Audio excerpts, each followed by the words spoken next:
The night Rosalind overheard her husband describe her as a burden to his closest friends. She was standing just outside the drawing-room door with a tray of brandy she had arranged herself because the housemaid had gone to bed early. She heard him laugh when he said it. That was the part she could not set aside afterward. Not the word itself, not the casual cruelty of it, but the laugh. Easy and unguarded, the laugh of a man entirely comfortable in his own opinion. She set the tray down on the hall table and went upstairs. She did not cry. She had used up most of her crying in the first year. His name was Edmund Blackwell, and he had married her 18 months ago in a ceremony that his mother described as tasteful, and his friends described as practical, and that Rosalind's aunt described, privately and only once, as a relief. Her family was respectable, but no longer prosperous. His estate, Harwick Park, sat on 300 acres of Northumberland farmland and carried debts older than either of them. The arrangement made sense on paper. Most arrangements do. Rosalind had arrived at Harwick Park in early October, with 2 trunks, a watercolor set she had carried since she was 12, and the careful posture of a woman who understood that she was a guest in someone else's life. Edmund received her politely. His mother, a tall woman named Mrs. Blackwell who wore her disapproval like good jewelry, received her less so. Within a fortnight Rosalind understood the shape of things. She was to manage the household accounts, oversee the tenants, maintain the appearance of a functioning estate, and otherwise remain decorative and unobtrusive. She did all of it. She did it quietly, and she did it well. In the first winter she found the account books in a state that would have embarrassed a shopkeeper. She reorganized them without being asked. She met with the 3 tenant farmers on the eastern edge of the property, men who had not seen the landlord in 2 seasons, and arranged for the repair of a drainage ditch that had been flooding their barley fields since before Edmund inherited the estate. She negotiated the repair costs herself, using money she found by canceling a standing order for wine Edmund had not touched in months. She did not mention any of it to him. He did not ask. Edmund spent his days in the way of men who have inherited more obligation than purpose. He rode in the mornings. He read in the afternoons. He corresponded with friends in London about matters that seemed to require a great deal of paper, and produce no particular result. He was not unkind to Rosalind in any direct way. He simply looked through her, the way a man looks through a window, when he is thinking about something else entirely. In the evenings, when they sat together in the library, she would sometimes catch him watching her with an expression she could not name. Not warmth exactly, but something adjacent to curiosity, as though she were a piece of furniture he kept meaning to examine and kept forgetting. He never examined her. The curiosity, if that is what it was, passed. She told herself she had not expected love. She had not expected it, and so she could not be disappointed that it had not come. She repeated this to herself with some regularity. It became less convincing with time. The letter from her father she found in March of the 2nd year, tucked inside a volume of agricultural essays she had pulled from the library shelf while looking for information about crop rotation. It was in an envelope addressed in his handwriting. Her name, her maiden name, Miss Rosalind Carey, and it was sealed. Her father had died 14 months earlier, 3 months after her wedding. She sat down on the library floor and held the letter for a long time before she opened it. He had written it in the weeks before the wedding, he said. He had placed it in the book himself, during one of his visits to Harwick Park when the match was still being negotiated. He had wanted her to find it after she was settled, when she was ready for it, and not before. He explained the book carefully in the letter. He said he had written her name on the spine in pencil inside the back cover so she would find it eventually. He said he trusted her to find it when she needed it. She turned to the back cover. His handwriting was there, small and precise. Rosalind, Volume 3. She read the letter 3 times. Her father told her that he had arranged the marriage not because he doubted her, but because he was afraid of what would happen to her without security. He told her she was the most capable person he had ever known. He told her that if she ever found herself being made small by the life she was living, she was to remember that smallness was not her nature, only her circumstance, and that circumstances could be changed. He told her he was sorry he could not be there to tell her in person. She folded the letter and put it in her pocket. She put the book back on the shelf. She went down to the kitchen and made herself a cup of tea and sat by the window and watched the frost on the garden until it began to feel like something she could survive. It was in April that she heard Edmund at the club. He had brought 3 of his London friends to Harwick for a long weekend. Men who had a way of speaking at volume in small rooms, and of treating hospitality as something owed to them by the universe. Rosalind organized the rooms, arranged the meals, ensured there was enough port and that the fires were kept properly. On the second evening she passed the study on her way to the kitchen, and heard her name in a way that stopped her feet before her mind gave the instruction. "She keeps the house well enough," Edmund was saying. "She's just, I don't know. She's pleasant, she's quiet. She's not particularly. She is what she is. Useful then," said one of the others. After a fashion. A pause. "More trouble than she's worth, if I'm honest." The laughter that followed was the easy laughter of men who have known each other long enough to say anything. It was not malicious. That almost made it worse. Rosalind stood very still in the corridor for a moment. Then she walked to the kitchen, informed Mrs. Holt that she would not be needed for the rest of the evening, and went upstairs to her room. She sat on the edge of the bed and took her father's letter from the drawer, where she had moved it after the library, and she read the line again. Smallness was not her nature, only her circumstance, and circumstances could be changed. She had been thinking of it as comfort. She understood now that it was also instruction. She did not decide anything that night. Decisions of that kind do not come in a single evening.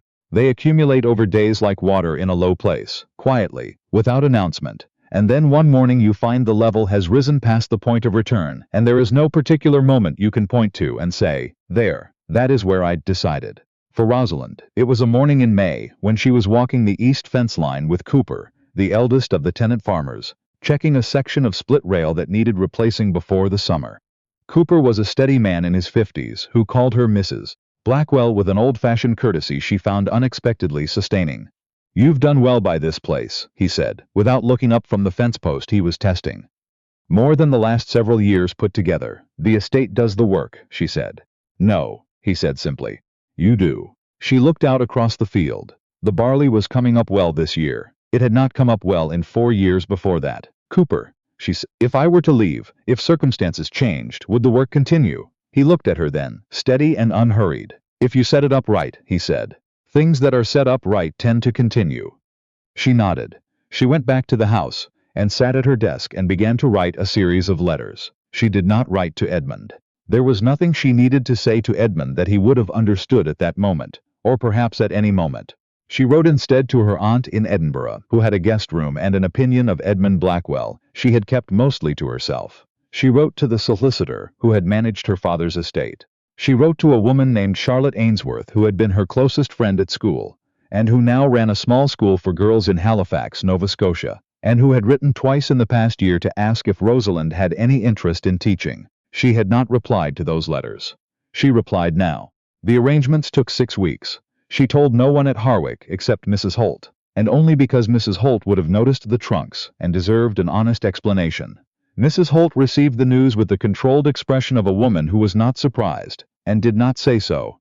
"Will you be all right?" Rosalind asked. "I've managed this house in worse conditions," Mrs. Holt said, "and I expect I'll manage it again." She paused. "Will you be all right?" "I expect so," Rosalind said.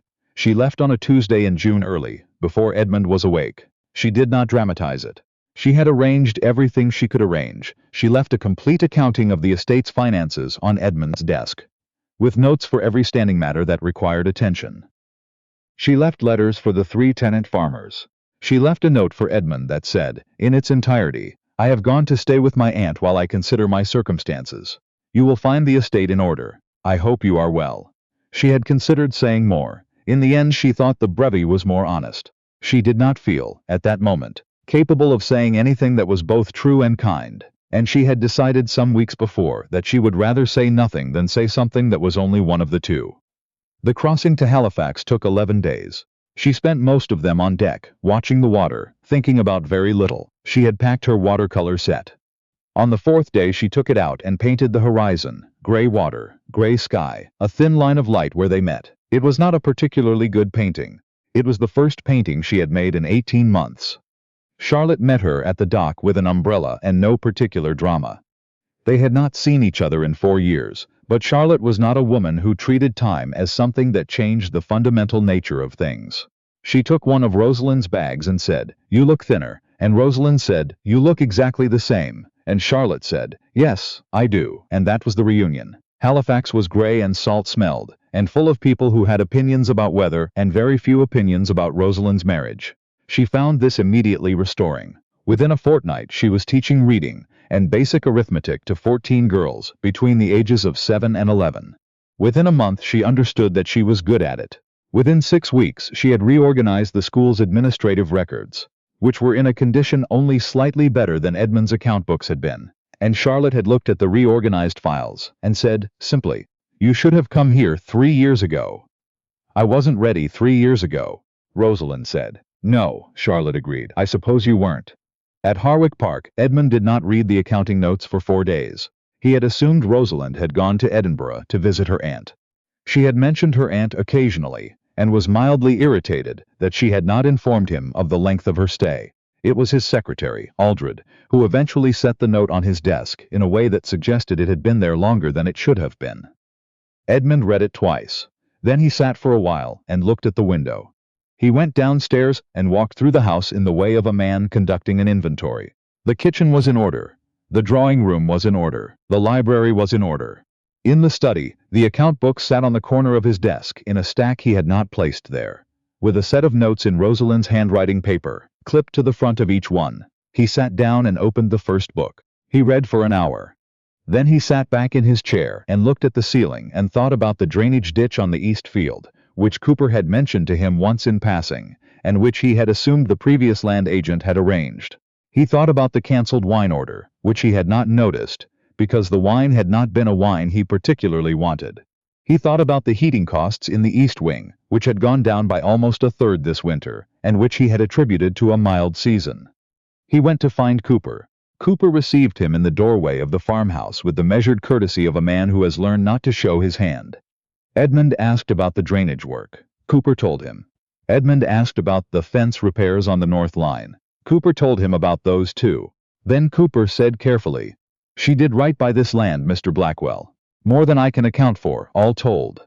Edmund rode back to the house without saying much. That evening he sat in the library for a long time with a glass of port he did not drink. He looked at the shelves. He was not a man who examined his own interior with any particular regularity.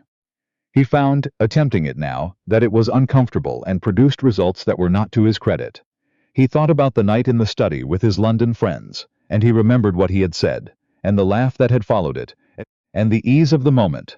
The ease of saying something at another person's expense, among people who would not challenge it because they had no interest in that person's account of things.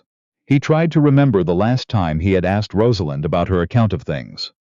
He could not remember such a time. He was not certain it had occurred. He wrote to her in Edinburgh. Her aunt's reply came back in a week. Rosalind was not there, and Mrs. Carey had understood from Rosalind's letter that she was not to give Edmund her address without Rosalind's explicit permission. The letter was polite. The subtext was not. He wrote to Rosalind's solicitor. The solicitor replied that he was not at liberty to share his client's location. He wrote to Rosalind directly, addressed to the aunt's house, with a request to forward it. In this letter he said that he hoped she was well and that he wished to discuss the circumstances of her departure, if she was willing. He received no reply. He wrote again in September. No reply. In October, a year after Rosalind had come to Harwick Park for the first time, he rode the east fence line alone on a grey morning and looked at the barley fields, which had produced the best yield in 6 years. And he thought about what Coopers had said. She did right by this land. He thought about the letter on his desk that he had not answered soon enough, and the account books he had not read, and the evenings he had spent in the library reading, while a woman sat across the room, whom he had never once asked what she was thinking. He wrote to Charlotte Ainsworth in Halifax. He did not know that Charlotte knew Rosalind. He had found her name in Rosalind's address book, which he had not opened until he had run out of other places to look. He wrote that he was trying to locate his wife, and would be grateful for any information. Charlotte's reply came back in 3 weeks, and contained a single sentence. "Mrs. Blackwell is well and engaged in useful work, and I will pass your letter to her, though what she chooses to do with it is her own affair entirely." It was the most information he had received in 4 months. He sat with it for a long time. The letter he wrote to Rosalind after that was different from the others. He did not attempt to conduct it like a correspondence. He sat at his desk for 3 evenings before he found his way to the first sentence, and when he found it, the rest came with some difficulty, but without stopping. He told her he had read the account books.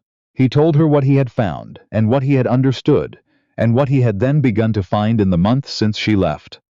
In every corner of the estate she had set her hand to, In every conversation with tenants who mentioned her name, with a specificity of respect that he had never managed to earn from them himself. He told her about the night in the study. He told her what he had said, and that he had believed it when he said it, and that this failure of observation was entirely his own, and entirely without excuse. He told her that he had begun, in the months since she left, to take stock of a great many things. The estate, his own habits of inattention, the particular comfort of never questioning your own easy opinions. He said he was not writing to ask her to return. He was writing because he thought she deserved to know that someone had finally paid attention. I should have made sure, he wrote near the end, that you had every advantage of understanding what was yours here. I did not. I regret it in ways that are still becoming clear to me. He sent the letter. Rosalind read it on a Tuesday morning in January, sitting at the small desk in her room above the school, with Charlotte's gray cat sleeping across her feet and the sound of Halifax harbor coming through the window. She read it once. Then she made a cup of tea and read it again. She did not reply immediately. She went downstairs and taught her morning lessons, and ate lunch, and walked along the waterfront in the cold, and thought about a great many things. She thought about her father's letter, which she kept now in a book on her own desk, not hidden, not tucked away, simply placed there, as though it were an ordinary thing that belonged in her ordinary life. She thought about the drainage ditch, and the barley fields and the winter mornings. She had walked the estate in boots that were not quite warm enough, looking at the land and thinking it could be made better. She thought about the 14 girls who came to school every morning, and who were learning, slowly and with great effort, to read. She thought about Edmund in the library, reading. She sat down that evening and wrote back. Her letter was shorter than his. She told him she was glad the estate was in order. She told him the work in Halifax had suited her better than she had expected. She told him she had not decided anything about her future circumstances, and was not prepared to decide anything yet, and that she hoped he would understand and respect this. She told him that the letter he had written was the most honest thing she had known him to say, and that she was glad he had said it, whatever happened next. She did not close the door. She did not open it wide. She left it, as she had left so many things in the past 2 years, to time. Spring came to Halifax in April, reluctantly, the way spring comes to places that are serious about winter. The harbor ice broke up. The girls at the school started arriving with mud on their boots. Rosalind painted the waterfront 3 times in 3 different lights: morning, midday, dusk. And the third painting was the best thing she had made in years, and she looked at it for a long time and felt something she recognized with some surprise as contentment. Edmund wrote to her regularly now, once a month, sometimes more. The letters were different from anything she had expected from him. Careful, specific, occasionally awkward in the way of someone learning a new skill without quite enough natural aptitude. He wrote about the estate. He wrote about the tenants. He wrote once about a conversation he'd had with his mother, who had said something dismissive about the Carey girl, and to whom he had responded in a way that had surprised them both. He did not describe the response in detail. He said only that he thought his mother had understood his meaning. In June he asked if she would be willing to see him. Not at Harwick, he said, unless she preferred it. He could come to Halifax. He understood if she said no. He was asking because he thought it was time to ask, and because she had taught him, without intending to, that some things did not improve by being left unspoken. She read that last line twice. She wrote back and told him to come in August, when the school term was finished. He arrived on a Thursday afternoon. She met him at the harbor with no particular ceremony, because ceremony had never done either of them much good. He looked older than she remembered, and she recognized that this was not only time but something else. The look of a man who has spent a year thinking about things he previously declined to think about. It did not make him a different person. It made him a more present one. They walked along the waterfront for an hour, without saying a great deal. Then he asked if she would show him where she worked. She took him to the school, and showed him the classroom, and the reorganized files and the reading wall, where the girls put up their best sentences every Friday. He stood in front of the reading wall for a long time, and read each sentence carefully, and she watched him and thought about nothing in particular. "You've made something here," he said. "I've helped with something that was already here," she said. "There's a difference." He looked at her then in a way he had not looked at her before, not through her, not past her, but at her, directly, with the full inconvenience of actual attention. "I know the difference," he said quietly. "I've been learning it." She did not answer him immediately. She turned and looked out the window at the harbor, which was gray-green in the August afternoon and full of small boats going about their business. I'm not ready to go back yet, she said. I may not be for some time, I know, he said. I'm not asking you to. Then what are you asking? He thought about it with the care of a man who has learned, the hard way, not to answer questions before he has understood them. I'm asking to be allowed to know you, he said. I didn't try before. I'd like to try now if you'll permit it. She looked at him for a long moment. The harbor light came through the window and lay across the reading wall, across the girl's careful sentences, across the 14 small proofs that something that starts badly can still, with enough time and the right conditions, learn to be good. That, she said, I can permit.